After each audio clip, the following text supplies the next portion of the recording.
Well, good afternoon and welcome to Over the West Nurseries. It's late afternoon in midsummer. It is, as they say, hotter than hell. The temperature needle is well into the 90s, and this poor old European buttercup is wilting in the heat and humidity. But look here, look at these wonderful Panicle Hydrangeas, how pristine and beautiful and magical they look now in all of that temperature. These pristine white flowers just seem to take the temperature right down with their icy white color. And the contrast between the dark foliage and these gorgeous white flowers is really serene. Now, I'm filming this deliberately late in the afternoon. Virtually everybody else has gone home. The activities on the nursery is finished for the day. There's just one or two of us here. And it's a great time to be able to be out here and enjoy the garden, just like you would do at home. Especially if you're a working person, you're away during the day, and in the evening, it's a time to let the stress button out, take things down a little bit, and just enjoy the magical qualities of being outside in your own garden, in your own little piece of paradise, and particularly if you've got hot temperatures like we have today, enjoying all of these gorgeous flowers. Now, we're here in part of the trial garden here at the nurseries. This is where we test and trial new varieties to make sure that they really do perform well in this region. And one of the great things about this is that it gives me an opportunity to show you the tremendous diversity that you can get in growing these really tough and hardy and very easy to grow, and as you see, very beautiful shrubs.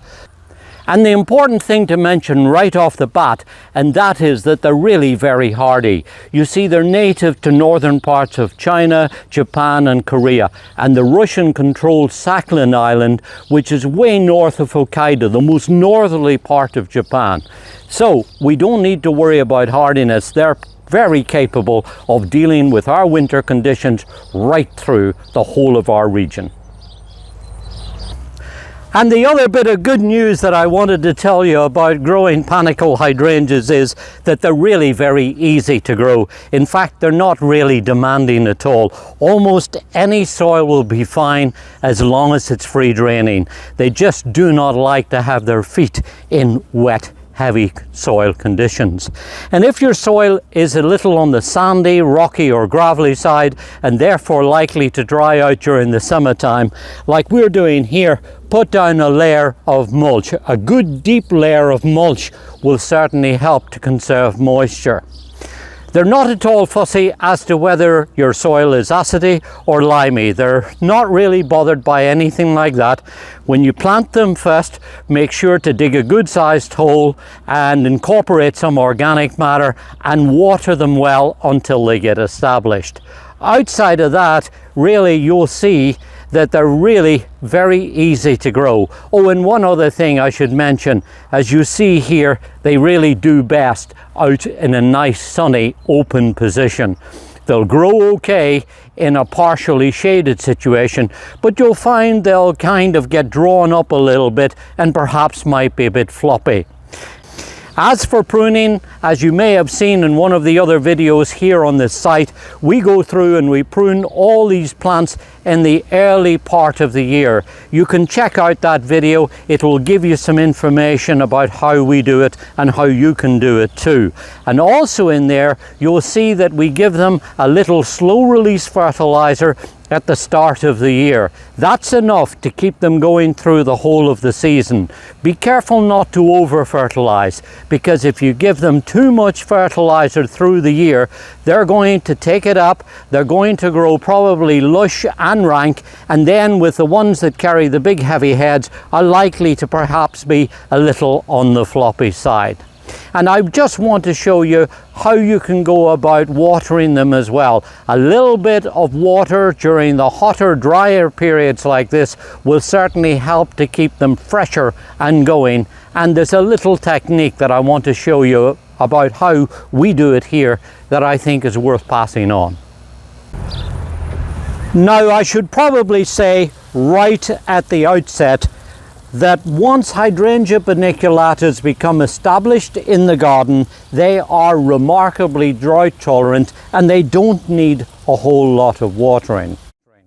That said, when we get into dry periods in the middle of the summer, when you start to see the grass turning brown and it's crisp and dry, then it's probably a good idea to get a hose pipe like this, and also a rose like I have on here that dissipates the water out into a spray pattern, and then hold it in at the base of the plant and give them a good soak for at least 2 or 3 minutes, because when you do that, you're concentrating the water right on the crown of the plant.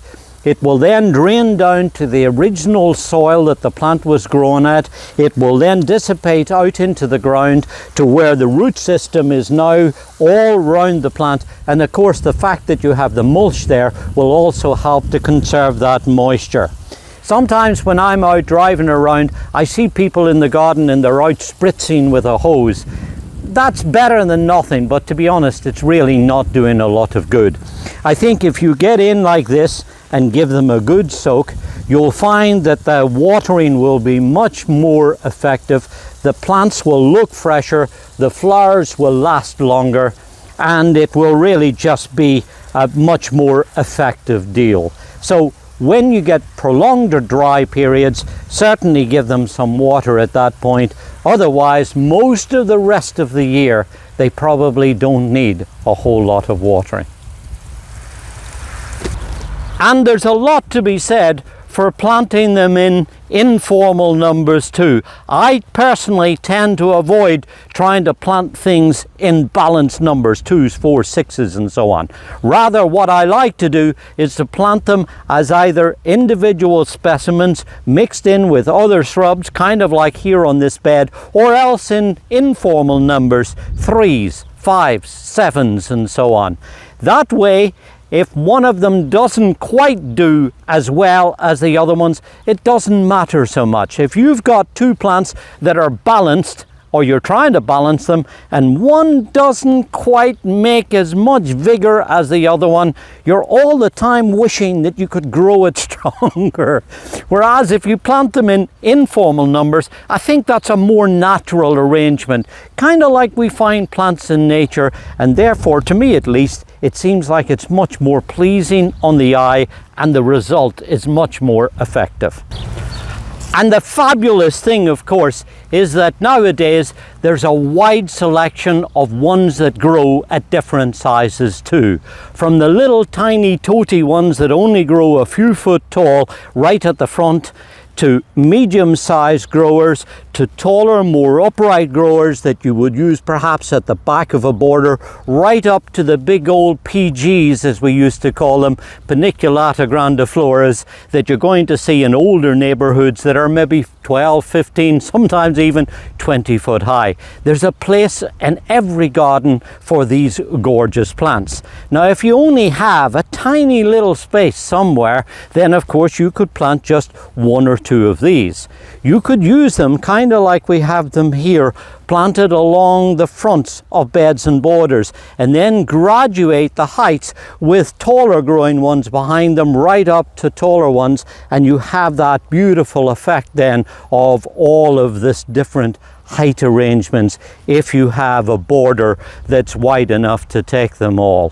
Wherever and whatever size of garden you have, I'm sure there's a place somewhere in your garden for some of these fabulous varieties. And they come in a wide variety of colors too, from ones that are shades of green through to alabaster and cream colors, then pure white, snow white ones, and then as the season progresses, some of them start to take on pink flushes, and then as we get into cooler autumn nights, then we start to get some really interesting colors of deeper pinks, bicolor pinks, so you get a very nice kind of two-tone pink on them, and even some of them that turn shades of red. Right through the whole range, but of course white and shades of white is the predominant color. And the thing that I'm most excited about is the fact that they continue to give us colour for a very long period, right the way through from early summer literally to late autumn and early winter. Ones like this little variety here, Early Evolution. This is one that we published a video on some weeks ago showing how it's the world's earliest flowering hydrangea paniculata, flowering literally in early summer. It's followed a few weeks later by this variety here. This is Quickfire from Proven Winners. And then there are other ones that come in a little bit later than that, taking us through to summer, to midsummer, through to late summer, and even into the fall, into the autumn time. And if you've been looking through our channel as well, you'll have probably come across some videos where we feature a technique that we've perfected here on the nursery to ensure that they flower in the very back end of the season when the nights are coolest, because then when you have night temperatures that are less than 70 degrees, that's when you get fabulous pink colouring on them going into the autumn time. And to just tell you about it, is what we do is we cut them back a second time. We trim about a third of the growth off before the 4th of July. That leaves enough time for them to grow out, set flower bud, and then for the flowers to grow out in those cooler periods, and that's when you get fabulous pink colouring on many of the varieties, as well as extending the season from early summer all the way through to the frosts of the autumn. And they come in a wide variety of flower shapes and sizes too. Take for example this one here, big enormous pyramidal heads packed with lots of these florets around the outside, makes a terrific scene, especially when they're carried on strong sturdy stems like this one. Then there are some that have much smaller flower heads. They produce more of them, so they are not quite as big, but they're carried in great quantity and therefore make a very nice impact in the landscape too. Some that have nodding heads, and also I'm very fond of the lacy ones, the ones that have a really kind of cool, elegant look to them, and some of those will change color as well between white and pink. And then of course you get flowers that are in between. They're kind of lacy, but they also have big heads like this one on there. And in windy or open sites, the ones that have less florets and that lacy habit might be more effective, because obviously they won't have quite as much resistance to the wind. Lots of different types, and all of them absolutely fantastic.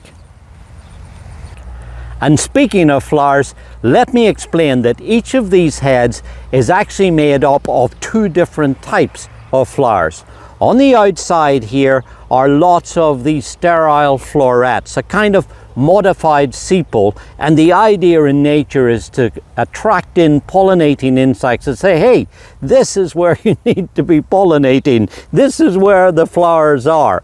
And then if you look in behind all of these little flowers on the outside, you'll actually see the real fertile flowers in there. They're little tiny white star-shaped flowers, and they are the real flowers. And over time, nurserymen, hybridists, and gardeners too have kind of selected the forms that have more concentrated heads with lots of these sterile florets on the outside, and they of course are the ones that make such a terrific and eye-popping display. Now it goes without saying that something like this with all of these gorgeous flowers will make a beautiful floral arrangement too. And if you're thinking about using them for cut flowers inside your home, there are of course the different types. I find the big ones are wonderful for if you're doing things like church arrangements or perhaps a wedding or a large room like a ballroom, because they're in scale. The little ones make very nice small arrangements too, but I like to really use the smaller or medium-sized growing ones. I find these flower heads are really more in scale with the size of our rooms inside our homes. And the best time to harvest them is either first thing in the morning or last thing at night. When you're choosing them, try to pick blooms like these ones that, as you see, are now virtually fully formed. The florets here, as you see, are all out. There's a little bit of development still at the tips of these shoots that has to come out, but pretty much all of this flower now is fully formed and therefore likely to last longer and give the longest possible vase life. As for doing it, just get a good sharp pair of pruners and then you can trim down the stems, taking out a good length of stem like this. You're not going to do the plant any harm. Taking off a few blooms every now and then is really not going to affect it at all. What I do is I strip off the lower leaves to reduce the transpiration of it, and then as soon as you can, when you remove the bottom leaves, plunge them up to their neck in a bucket of water and leave it overnight in a cool place. Then the next day, when they're properly conditioned, they'll be great for taking and putting into an arrangement, and of course will add considerably to the display inside our homes as well as outdoors here in our gardens.